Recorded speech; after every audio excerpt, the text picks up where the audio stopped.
Second. একদিন দেখবি এমন দিন আসবে যেদিন তুই আমাকে 1000 টাকা চাবি আর আমি তোকে 10,000 টাকা দিয়ে দিব।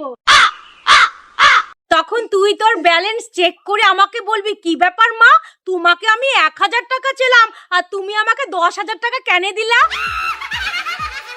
তুই তখন আমাকে বলবি দাঁড়াও মা, আমি তোমার টাকাটা রিটার্ন করে দিচ্ছি। তখন আমি বলবো না না রিক, তোকে ওই টাকাটা ফেরত দিতে হবে না, ওই টাকাটা তুই তোর কাছেই রেখে দে।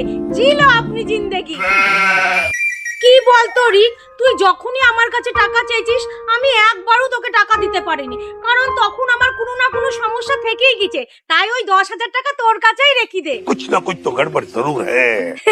রিক, একটা কথা ছিল, আমার না এখন 500 টাকার খুব দরকার, তুই আমাকে দে না। আমি কথা দিচ্ছি ওই 10,000 টাকা আমি কোনোদিন ফেরত নেব না। क्या बोलूं मैं इस पे, क्या बोलूं क्या मैं इस पे।